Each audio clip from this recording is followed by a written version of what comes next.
Hello students, welcome to my class. So बच्चों, chapter हमारा कौन सा चल रहा है आपको बहुत अच्छे से पता है, respiration in plant. Last time पे हमने डिस्कस किया था एरोबिक रेस्पिरेशन की ग्लाइकोलाइसिस, और आज हम आगे कंटिन्यू स्टडी करेंगे। ठीक है। सो आज का हमारा टॉपिक है ऑक्सीडेटिव डीकार्बोक्सिलेशन। मैंने आपको लास्ट टाइम बताया था बच्चों, जो लास्ट टाइम में जिन्होंने क्लास नहीं ली थी वो एक बार फिर से देख लें। एरोबिक रेस्पिरेशन में कितने स्टेप्स हमें पढ़ने हैं? 5 स्टेप्स पढ़ने हैं। फर्स्ट स्टेप बच्चों कौन सा था जो हमने डिस्कस कर लिया है? ग्लाइकोलाइसिस। ठीक है। सेकंड स्टेप कौन सा है? Oxidative decarboxylation. Oxidative decarboxylation. ठीक है। थर्ड स्टेप है बच्चों TCA cycle, means Krebs cycle. Fourth step है बच्चों ईटीएस साइकिल, और फिफ्थ स्टेप है ऑक्सीडेटिव फॉस्फोराइलेशन। ठीक है। सो एरोबिक रेस्पिरेशन हमने आपको एक्सप्लेन किया था कि एरोबिक रेस्पिरेशन वो रेस्पिरेशन होता है जिसमें ऑक्सीजन की रिक्वायरमेंट होती है, ऑक्सीजन की प्रेजेंस होती है, उन्हें हम लोग क्या बोलते हैं? Aerobic respiration. ठीक है। सो एरोबिक रेस्पिरेशन का जो फर्स्ट स्टेप हमने डिस्कस किया था ग्लाइकोलाइसिस, ये कहाँ फंक्शन करता है? आप कहोगे ये वर्क करता है सेल के साइटोप्लाज्म में। कहाँ फंक्शन करता है? सेल के साइटोप्लाज्म में जो साइकिल चलती है वो है ग्लाइकोलाइसिस। अब glycolysis is a part of aerobic respiration but it perform an aerobic respiration. ठीक है। अब ऐसा क्यों बोला गया? देखो, अब एरोबिक रेस्पिरेशन का फर्स्ट पार्ट है ग्लाइकोलाइसिस। ग्लाइकोलाइसिस में क्या होता है? ग्लाइकोलाइसिस में ग्लूकोज कन्वर्ट होता है बच्चों, किसमें? पायरुविक एसिड में। ठीक है। 1 मोल ग्लूकोज, ठीक है, 2 मोल पायरुविक एसिड का क्या करता है? फॉर्मेशन। ठीक है, मैं पढ़ा था। अब जब आप सीरीज ऑफ रिएक्शंस पढ़ोगे, वो सीरीज ऑफ रिएक्शन में आप देखोगे कि किसी भी स्टेप में ऑक्सीजन का यूज नहीं हुआ है। ठीक है। अब ऑक्सीजन का यूज नहीं हुआ है तो हम लोग क्या बोल सकते हैं? Anaerobic, but it is a part of aerobic respiration. ठीक है। अब उसी के बाद जो नेक्स्ट स्टेप है बच्चों, हम लोग जो डिस्कस कर रहे हैं ऑक्सीडेटिव डीकार्बोक्सिलेशन। इसको हम लिंक रिएक्शन भी बोलते हैं क्योंकि ये एक ऐसी स्टेज है जो ग्लाइकोलाइसिस को और क्रेब्स साइकिल को आपस में कनेक्ट कर रही है। ठीक है। तो इसको हम लोग क्या बोलते हैं? लिंक रिएक्शन भी बोलते हैं। अब देखो भाई, अब इसका नाम ऑक्सीडेटिव डीकार्बोक्सिलेशन क्यों पड़ा वो ध्यान से समझिए। ये है हमारा 2 मोल पायरुविक एसिड। ठीक है। अब 2 मोल पायरुविक एसिड है तो एंजाइम कौन सी लग रही है? Pyruvic dehydrogenase. मैंने आपको हमेशा बताया कि जहां पर भी डीहाइड्रोजिनेस एंजाइम वर्क करेगी वहां पे या तो NAD से NADH2 बनेगा या फिर FAD से FADH2 बनेगा। ठीक है। सो देखिए यहाँ पे एंजाइम क्या लगे? डीहाइड्रोजिनेस। तो यहाँ पे NAD से NADH2 फॉर्म हो रहा है, मतलब क्या हो रहा है? रिडक्शन हो रहा है। ठीक है। साथ ही में CO2 क्या हो रहा है? रिलीज आउट हो रहा है। ठीक।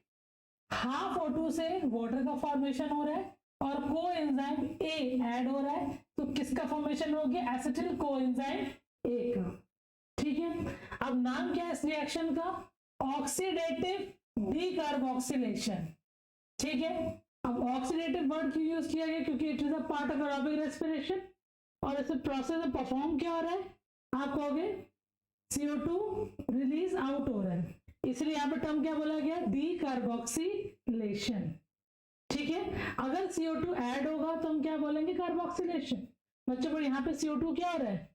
रिलीज आउट हो रहा है, तो हम यहाँ पे टर्म क्या यूज करेंगे? डीकार्बोक्सिलेशन। तो आपको याद रखना है कि जो लिंक रिएक्शन है उसमें पायरुविक एसिड से किसका फॉर्मेशन होता है? एसिटिल कोएंजाइम A का, in the presence of enzyme pyruvate dehydrogenase. ठीक है। और क्या परफॉर्म होता है उसमें? डीकार्बोक्सिलेशन। और इसी रिएक्शन को हम लोग क्या बोलते हैं? क्या बोलेंगे? Oxidative decarboxylation. अब 2 मोल पायरुविक एसिड है तो NAD के कितने मोल हो गए बच्चों? यहाँ पे यही मैंने आपको एक्सप्लेन किया था। 1 NAD produces 3 ATP एनर्जी। ठीक है। अब 2 मोल के हिसाब से देखेंगे तो एनएडी कितने एटीपी प्रोड्यूस करेंगे, आप कहोगे 6 एटीपी। क्लियर है ये स्टेप पूरा। अब इसकी थ्योरी एक बार समझ लो।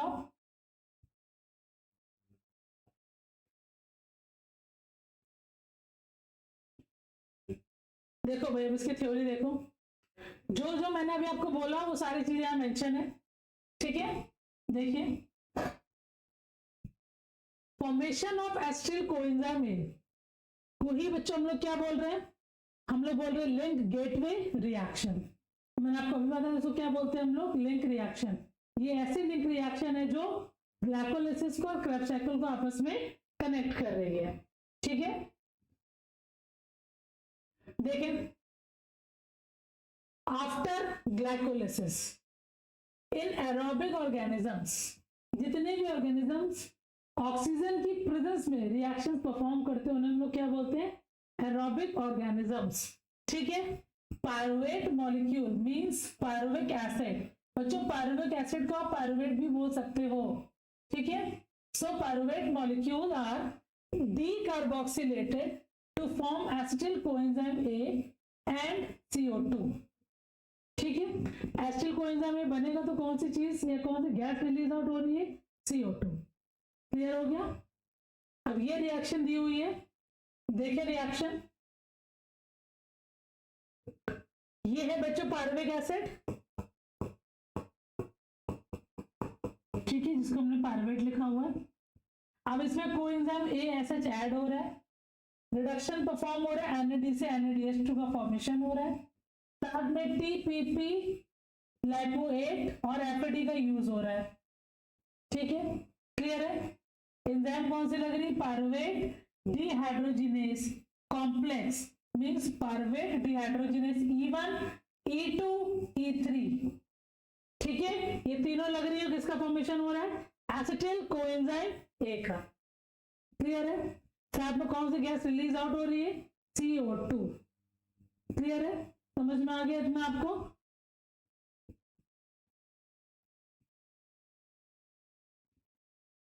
फिर आगे देखिए,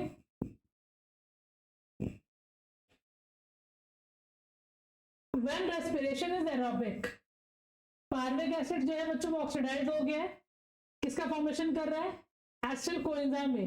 कितने कार्बन कंटेन करता है, कहोगे 2 कार्बन। क्लियर है। पायरुविक एसिड कितने कार्बन कंटेन करता था, 3 कार्बन। CO2 रिलीज आउट हो गया, 1 कार्बन निकल गया, कितने कार्बन रिमेनिंग बचे, 2 कार्बन। और 2 कार्बन कंपाउंड कौन सा है, एसिटिल कोएंजाइम ए, ठीक है। नहीं याद रहता तो मैं मेंशन कर दे रही हूं जिनको। पायरुविक एसिड हमने पढ़ा, पायरुविक एसिड कितने कार्बन कंटेनिंग है बच्चों, 3 कार्बन, ठीक है। CO2 क्या हो गया, रिलीज आउट हो गया, कितने कार्बन रिमेनिंग बचे, 2 कार्बन। और 2 कार्बन का जो कंपाउंड है वो है एसिटिल कोएंजाइम ए, ठीक है। समझ में आया, सीधा सीधा स्टेप मैंने आपको एक्सप्लेन कर दिया है, ठीक। फिर आगे देखें, acetyl coenzyme A connecting link between glycolysis and Krebs cycle. अब जो एसिटिल कोएंजाइम ए है वो क्या है बच्चों, कनेक्टिंग लिंक है किसके बीच का, जो पॉइंट हमने एक्सप्लेन किया अभी आपको, ग्लाइकोलाइसिस और क्रेब्स साइकिल के बीच का, ठीक है। साथ ही साथ इसमें क्या हो रहा है, परफॉर्म हो रहा है डीकार्बोक्सिलेशन एंड डीहाइड्रोजिनेशन, ठीक है। सो डीकार्बोक्सिलेशन और डीहाइड्रोजिनेशन को ओवरऑल यहाँ पे क्या टर्म यूज कर रहे हैं, ऑक्सीडेटिव डीकार्बोक्सिलेशन। आप अलग अलग ऐसे भी बोल सकते हो, ठीक है। अब ये कब परफॉर्म होगा ये प्रोसेस, डीकार्बोक्सिलेशन कब होगा या डीहाइड्रोजिनेशन कब होगा, जब एसिटिल कोएंजाइम ए का फॉर्मेशन होगा, ठीक है। Then next, acetyl coenzyme A is formed in mitochondrial matrix, most important point. अब ये जो प्रोसेस हो रहा है ऑक्सीडेटिव डीकार्बोक्सिलेशन, ये एग्जैक्टली कहां पे परफॉर्म हो रहा है, माइटोकॉन्ड्रिया की मैट्रिक्स में। स्टार्टिंग में मैंने आपको सारे पॉइंट्स से बताए हुए हैं, ठीक है, कि कौन सी साइकिल माइटोकॉन्ड्रिया में किस जगह पे परफॉर्म हो रही है, ठीक है। तो लास्ट वीडियो में जब आप जाओगे, लेक्चर में जाओगे तो आपको सारी चीजें क्लियरली मेंशन है वहां पे। तो एसिटिल कोएंजाइम ए जो बन रहा है वो कहां बना, माइटोकॉन्ड्रिया की मैट्रिक्स में।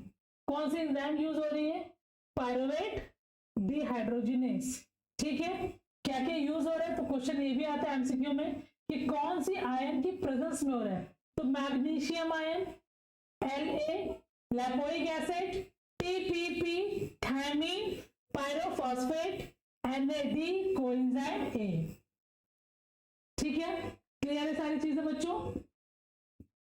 Then acetyl coenzyme A is also common intermediate between fat and carbohydrate metabolism। अभी हमने ऑलरेडी प्रोडक्ट पढ़ रखा है, आपको फर्स्ट लास्ट लेक्चर में डिस्कस किया था कि पार्विक एसिड भी एसिटिल कोएंजाइम ए बनाती है ताकि क्रेब्स साइकिल परफॉर्म हो पाए। फैट का अगर मेटाबॉलिज्म होगा तो वो भी आगे चला एसिटिल कोएंजाइम ए का फॉर्मेशन करेगा ताकि क्रेब्स साइकिल स्टार्ट हो जाए।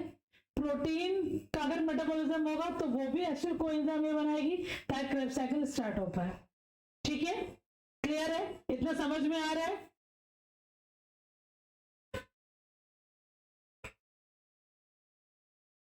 ठीक है, तो एसिटिल कोएंजाइम ए जो है वो कॉमन इंटरमीडिएट है किसके बीच का, फैट और कार्बोहाइड्रेट मेटाबॉलिज्म का।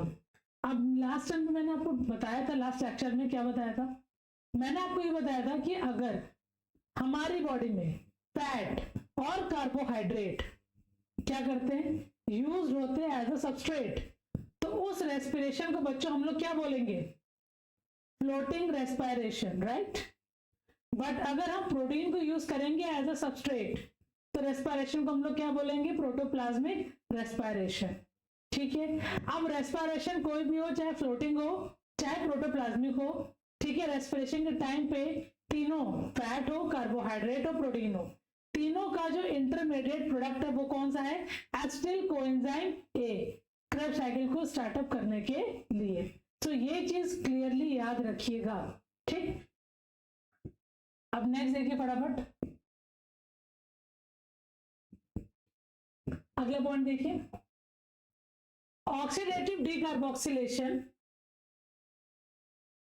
of pyruvate form a link between glycolysis and the citric acid cycle। ये पॉइंट तो बहुत अच्छे से क्लियर होगा। अच्छा भाई, पायरुवेट डिराइव्ड फ्रॉम ग्लाइकोलाइसिस, अब पायरुवेट आता कहां से, अगर आपसे कोई पूछे कि पायरुविक एसिड हमें कहां से मिलता है, देखो भाई सब लोग कहां पे थे, हम आपको बता रहे थे इस पूरे प्रोसेस में अगर आपसे कोई भी पूछे कि पायरुविक एसिड हमें क्रेब्स साइकिल को स्टार्ट करने के लिए या फिर ऑक्सीडेटिव डीकार्बोक्सिलेशन को परफॉर्म करने के लिए कहां से मिलता था, आप आंसर क्या दोगे, ग्लाइकोलाइसिस। ठीक है, दूसरा, अब ये जो पूरी की पूरी रिएक्शन है यूकैरियोट्स के माइटोकॉन्ड्रियल मैट्रिक्स में परफॉर्म होती है। ठीक है, और अगर हम प्रोकैरियोट्स की बात करें तो उनके साइटोप्लाज्म में परफॉर्म होती है। मोस्ट इंपोर्टेंट पॉइंट कि यूकैरियोट्स पे कहां परफॉर्म होती है और प्रोकैरियोट्स पे कहां परफॉर्म होती है। तो आपको याद रखना है कि अगर यूकैरियोट्स की हम बात करें, चाहे प्लांट हो चाहे एनिमल हो, उनमें माइटोकॉन्ड्रिया की मैट्रिक्स में ऑक्सीडेटिव डीकार्बोक्सिलेशन परफॉर्म होता है। बट अगर हम प्रोकैरियोट्स की बात करें तो ये प्रोसेस परफॉर्म होता है उनके साइटोप्लाज्म में। ठीक है, फिर आगे देखिए, 1 mole of glucose produces 2 mole of pyruvic acid. ठीक है, और हर एक मोल जो है पायरुविक एसिड का वो किससे परफॉर्म होता है, ऑक्सीडेटिव डीकार्बोक्सिलेशन से। ठीक है, अभी मैंने आपको बताया कितने एटीपी बनेंगे, अकॉर्डिंग टू NADH 2 NADH जो है प्रोड्यूस हो रहे हैं, तो 6 एटीपी का क्या होगा, प्रोडक्शन। ठीक है, फिर आगे देखिए, एसिटिल कोएंजाइम ए फॉर्म हो रहा है किससे, पायरुविक एसिड से।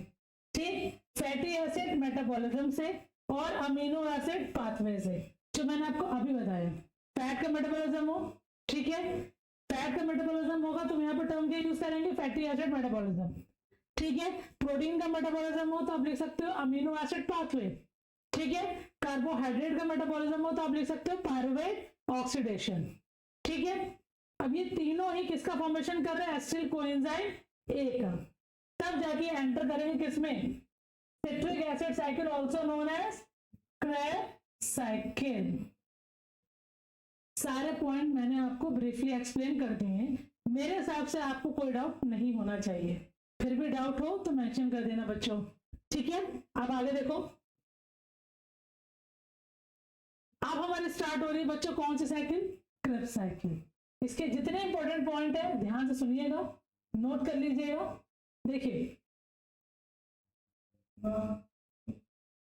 सबसे पहली चीज, Krebs cycle, also known as TCA cycle, also known as citric acid cycle। ठीक है, एक साइकिल है बच्चों, 3 उसके नाम है। अभी जो साइकिल उसको डिस्कवर किसने किया था? H.A. क्रेब, और उनको इस साइकिल के लिए नोबेल प्राइज भी मिला था। ठीक है, अब जो क्रेब साइकिल है उसके इतने नाम है, हमने आपको बता दिया, टीसीए भी बोलते हैं और सिट्रिक एसिड भी बोलते हैं। इसमें सीरीज ऑफ रिएक्शन होती है, ठीक है, और ये सारा का सारा प्रोसेस कहां परफॉर्म होता है? माइटोकॉन्ड्रिया में। ठीक है, resulting in the oxidation of acetyl coenzyme to release CO2 and hydrogen atoms that later lead to the formation of water। ठीक है, तो ध्यान सुनिएगा, ये रिएक्शन हम लोगों ने स्टार्टिंग में पढ़ी थी बच्चों, C6H12O6 प्लस O2, राइट? क्या बन रहा था? CO2, वाटर और एनर्जी। तो आप लोग ने बच्चों एक चीज गौर करी, CO2 का प्रोड्यूस हो रहा है ऑक्सीडेटिव डिकार्बोक्सिलेशन के टाइम पे। ठीक है, ऑक्सीडेटिव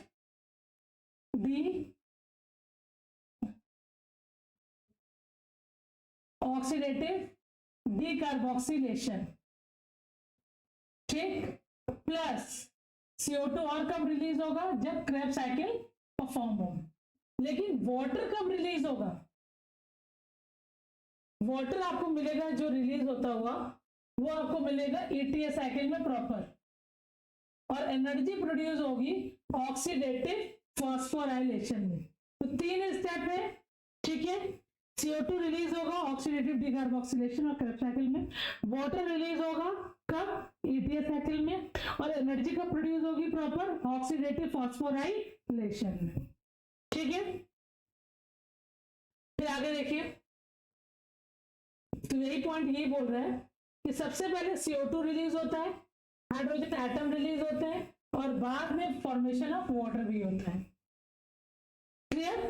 देन टीसीए साइकिल बच्चों कहां परफॉर्म होती है? माइटोकॉन्ड्रिया की मैट्रिक्स में, जिसको हम लोग क्या बोलते हैं? Powerhouse of cell. Mitochondria को हम लोग क्या बोलते हैं? Powerhouse of cell.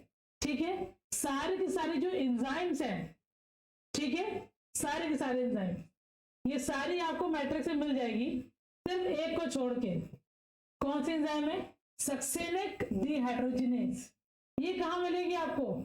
Mitochondria की इनर मेम्ब्रेन में। बहुत इंपॉर्टेंट पॉइंट है, टीसीए साइकिल की जितने भी एंजाइम्स आप अभी आप पढ़ोगे, all enzymes are present in mitochondrial matrix.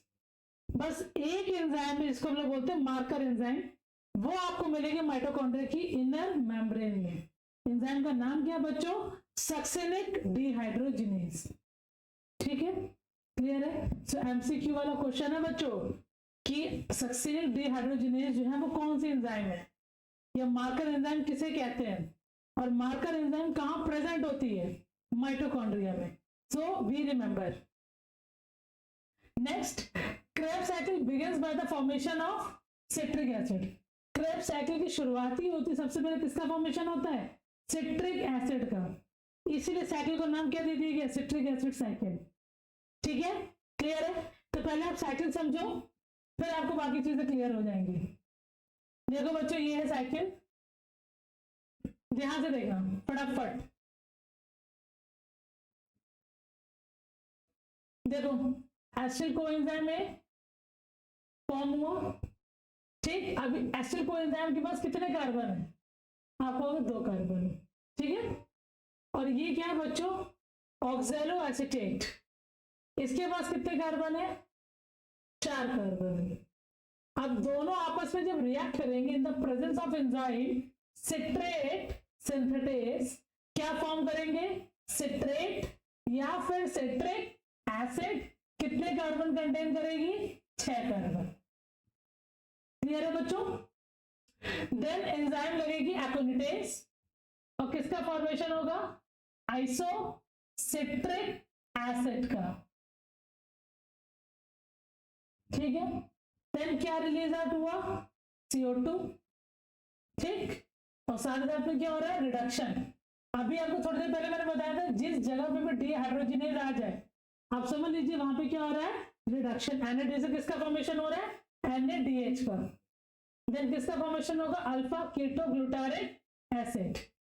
अब एक कार्बन यहां निकला, 6 कार्बन से कितने कार्बन हो गए, 5 कार्बन, ठीक। फिर एक CO2 बच्चों यहां निकला, कितने कार्बन हो गए, 4 कार्बन, ठीक। ये बच्चों 5 ही कार्बन होगा, CO2 निकलने के बाद ये होगा आपका 4 कार्बन, ठीक है। ये CO2 रिलीज आउट हुआ, अगेन यहाँ पे डिहाइड्रोजिनेज लगी, अल्फा कीटोग्लूटारिक एसिड, डिहाइड्रोजिनेज, किसका फॉर्मेशन हो रहा है, सक्सेनिल कोएंजाइम A का, ठीक। अब यहां देखो GTP से किसका फॉर्मेशन हो रहा है, GTP का। GTP is equal to 1 ATP, ठीक है। NAD is equal to 3 ATP, NAD is equal to 3 ATP, clear है। देन आगे देखिए क्या बन रहा है, सक्सेनिक एसिड। देन यहां पे कौन सी एंजाइम लग गई, सक्सेनिक डिहाइड्रोजिनेज। अगेन FAD से किसका फॉर्मेशन हो रहा है, FADH2 का, is equal to 2 ATP। Then किसका फॉर्मेशन हुआ बच्चों, फ्यूमेरिक एसिड का, ठीक। अब यहां पे एंजाइम लग गई फ्यूमरेज, क्या एडअप हो गया, वाटर, किसका फॉर्मेशन हुआ, मैलिक एसिड का। ये सारे बच्चों कितने कार्बन वाले हैं, ये सारे 4 कार्बन चल रहे हैं बच्चों, ठीक। एंजाइम लग गया डिहाइड्रोजिनेज, क्लियर। तो किसका फॉर्मेशन हो गया, ऑक्सैलो एसिटिक एसिड का, अगेन कितने कार्बन है, 4 कार्बन, ठीक है। अब NAD is equal to 3 ATP। तो चलो भाई ATP काउंट करो फटाफट, देखो बच्चों अब यहां पे आपको मिले 3 ATP, ठीक। सो 3 यहां से आ रहे हैं, 3 बच्चों इस जगह से आ रहे हैं, ठीक है। Then 1, then 2 and then 3, total कितने हो गए,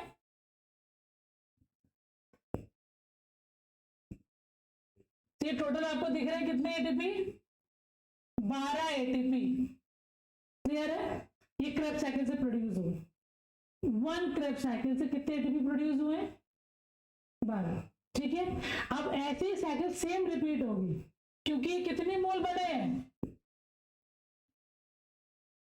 2 मोल पार्विक एसिड थे, तो 2 बार एसिटिल कोएंजाइम में बनेगा। सिट्रिक एसिड साइकिल कितनी बार चलेगी बच्चों, 2 बार। टोटल कितने ATP हो जाएंगे, 24, ठीक है।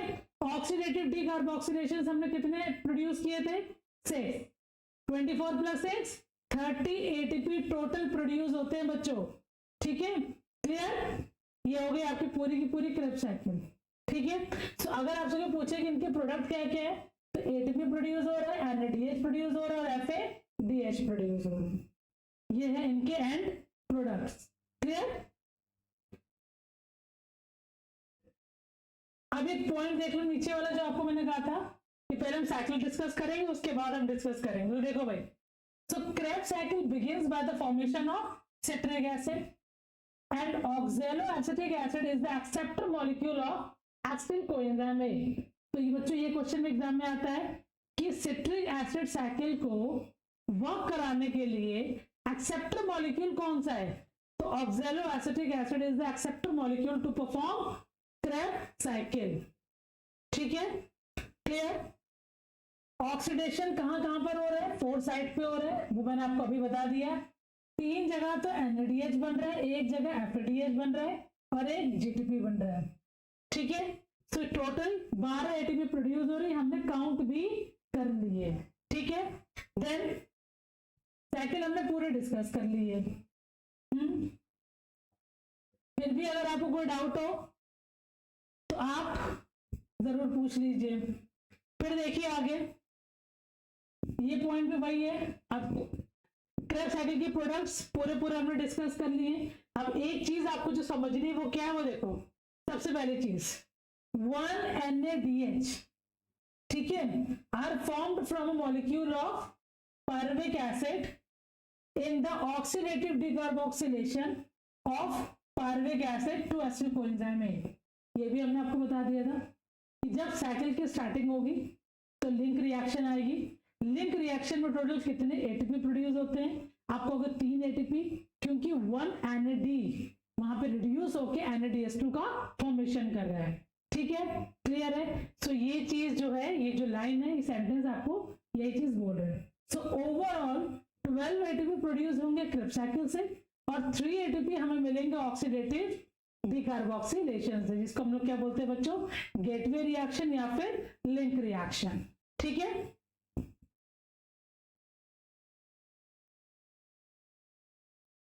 देन साइकिल हमने पूरी एक्सप्लेन आपको कर दी है, कोई डाउट नहीं है इसमें, कोई डाउट नहीं है। अब ये चीज ये भी हमने पूरी पढ़ ली है कि किस किस जगह पे हमारा एटीपी प्रोड्यूस हो रहा है। तो ये साइकिल मैंने और डाली है आपको इजी वे में स्टडी कराने के लिए कि किस किस जगह पे मेन मेन पॉइंट है जहां पे NADH, FADH और ATP का क्या हो रहा है? प्रोडक्शन। ठीक है, इतना समझ में आ गया है? फिर आगे देखो, लास्ट है एम्फीबॉलिक, ये amphibolism of Krebs cycle which is very very very important। ठीक है, so amphibolism of Krebs cycle, amphibolic का मतलब मैंने क्या बताया था? act as a both catabolic and anabolic। ये भी हमने आपको बताया था। anabolic means constructive and catabolic means destructive। ठीक है, क्लियर है इतना? सो एम्फीबोलिज्म ऑफ क्रेब्स साइकिल में सबसे पहली चीज, अभी आपने पूछा कि जो रिडक्शन हो रहा है, ठीक है, जो मॉलिक्यूल्स है ब्रेक डाउन हो रहे हैं, CO2 रिलीज आउट हो रहा है, तो ये किसमें आ गया बच्चों? ये आ गया कैटाबॉलिक में। बट साथ ही साथ एसिटिल कोएंजाइम ए किसका फॉर्मेशन कर रहे हैं? Synthesis of fatty acid and gibberellic acid in plant. Succinyl coenzyme A chlorophyll का फॉर्मेशन कर रहा है, साइटोक्रोम्स का फॉर्मेशन कर रहा है और फाइटोक्रोम्स का भी फॉर्मेशन कर रहा है। Oxaloacetic acid and alpha ketoglutaric acid amino acid को सिंथेसाइज कर रहे हैं। ठीक है, जबकि सिर्फ ऑक्सैलो एसिटिक एसिड जो है वो अल्कालॉइड्स का क्या कर रहे हैं? फॉर्मेशन। ठीक है, अब अल्कालॉइड्स क्या होते हैं उसके लिए मैंने आपको छोटा सा नोट दिया है ताकि जब भी आप पढ़ो तो आपको किसी भी गूगल की कोई भी रिक्वायरमेंट ना हो। देखो भाई, अल्कालॉइड जो होते हैं ऐसे मॉलिक्यूल्स होते हैं जो क्या कंटेन करते हैं बच्चों? Nitrogen containing compounds. तो जितने भी कंपाउंड्स नाइट्रोजन कंटेनिंग होते हैं उनको हम लोग क्या बोलते हैं? अल्कालॉइड। ठीक है, ऑर्गेनिक कंपाउंड। ठीक, एग्जाम्पल है कैफीन, कैफीन अल्कालॉइड में आती है। निकोटीन, ठीक है, मॉर्फाइन, कोकेन, क्विनीन, एट्रोपाइन, ये सारे के सारे जो ऑर्गेनिक कंपाउंड्स हैं इनका नेचर कैसा है? अल्कालॉइड। और इनका फॉर्मेशन कौन करता है? Oxaloacetic acid. ठीक है, क्लियर हो गया? देन सो मेरे हिसाब से आपने सारी चीजें मैंने आपको इस टॉपिक की बता दी है। ठीक है, अगर आपको मेरा लेक्चर अच्छा लगा हो तो please like, share and subscribe my channel. Thank you for watching, bye bye.